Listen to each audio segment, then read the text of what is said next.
The relationship between India and Pakistan has always been fraught with tension. This year, the situation has taken a turn for the worse.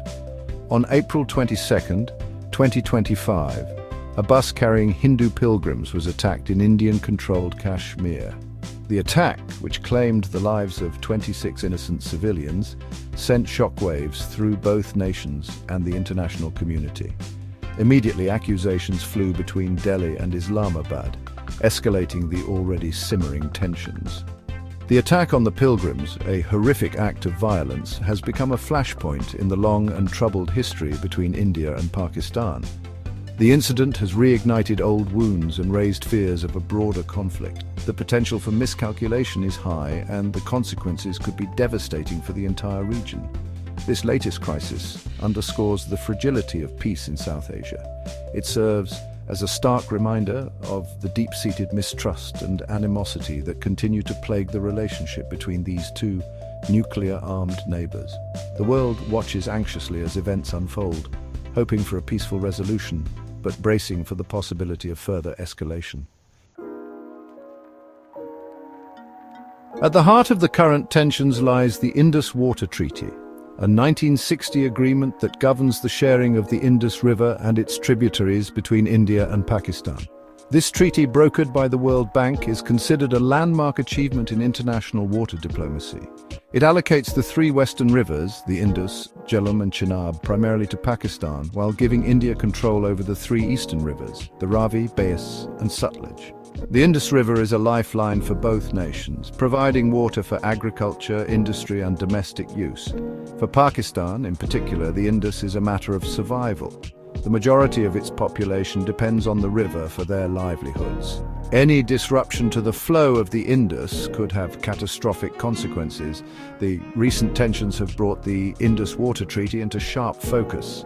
India has threatened to cut off Pakistan's water supply, using it as leverage in the dispute over the Kashmir attack. This move has been met with outrage from Pakistan, which views any attempt to interfere with its water rights as an act of war. The Indus Water Treaty, once a symbol of cooperation, is now at the center of a dangerous standoff. The potential for the treaty to unravel under the weight of the current crisis is a real and present danger, one that could have far-reaching consequences for the entire region.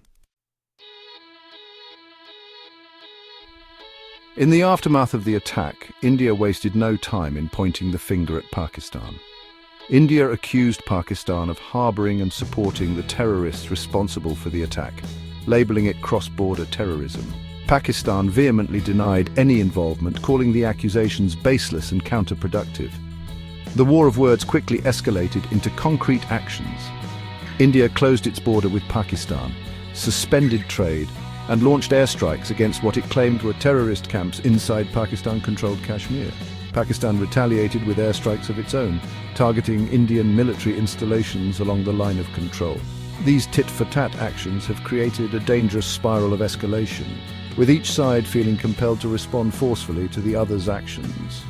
The risk of miscalculation is high, and the potential for a limited conflict to spiral out of control is a terrifying possibility.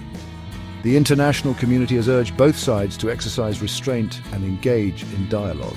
However, with emotions running high and neither side willing to back down, the prospects for a peaceful resolution seem increasingly dim.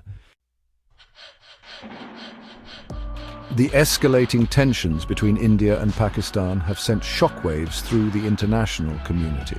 World leaders have expressed deep concern over the situation, urging both sides to show restraint and engage in dialogue to de-escalate the crisis. The United States, a key player in the region, has called for calm and urged both India and Pakistan to take immediate steps to reduce tensions. The European Union has echoed these sentiments, emphasizing the need for a peaceful resolution through dialogue.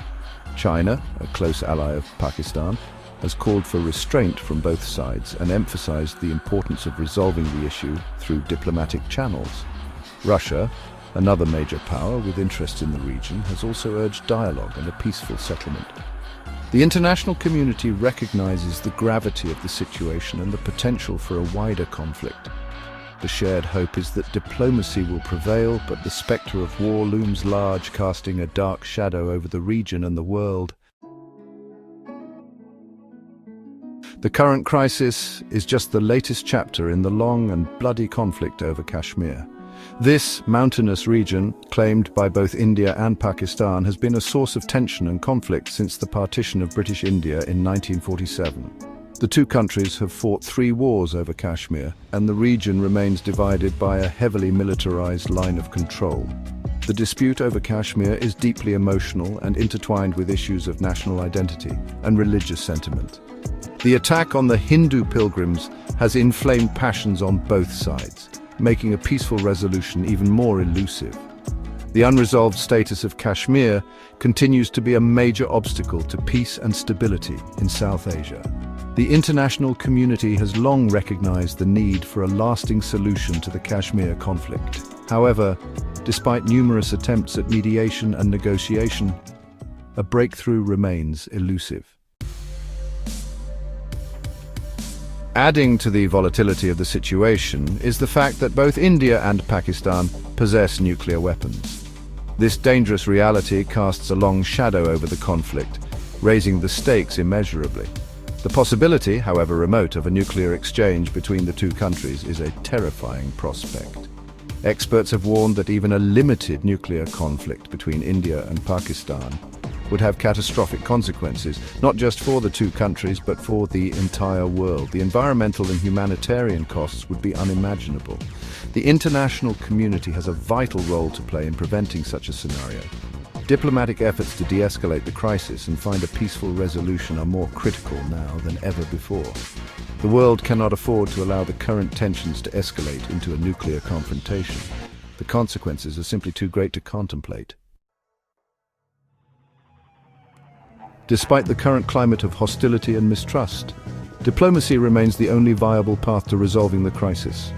Both India and Pakistan must recognize that there can be no winners in a war, especially a nuclear one. The international community has a crucial role to play in facilitating dialogue between the two countries. The United States, China, Russia, and other key players must use their influence to bring India and Pakistan to the negotiating table. Dialogue will require both sides to make difficult compromises. However, the alternative, continued conflict and the risk of escalation, is simply unacceptable. The people of India and Pakistan deserve a future free from the shadow of war and the threat of nuclear annihilation. Diplomacy, however difficult, is the only way to achieve that future. The ongoing tensions between India and Pakistan come at a steep price, not just in terms of human suffering, but also in terms of economic damage. The closure of borders, suspension of trade, and military deployments all have a significant economic impact. For India, the world's fastest-growing major economy, the conflict disrupts trade routes and hampers its economic ambitions. For Pakistan, already facing economic challenges, the situation exacerbates its woes. The human cost of the conflict is immeasurable. Lives lost, families torn apart, and a climate of fear and uncertainty. These are the true costs of conflict borne by ordinary people on both sides of the border. The economic and human costs of the conflict underscore the urgent need for a peaceful resolution. Continued hostility will only lead to further suffering and instability. The current crisis represents a crossroads in India-Pakistan relations. The path forward is fraught with uncertainty, a mix of hope and fear. Will this latest crisis serve as a wake-up call, prompting both sides to seek a lasting peace? Or will it push them further down the path of confrontation with potentially catastrophic consequences? The international community must remain actively engaged in promoting dialogue and seeking a peaceful resolution. The risks are too high and the potential rewards too great to allow the situation to fester. The future of South Asia, and indeed the world, may depend on the choices made by India and Pakistan in the days and weeks to come. Let us hope that wisdom, restraint, and a commitment to peace will prevail.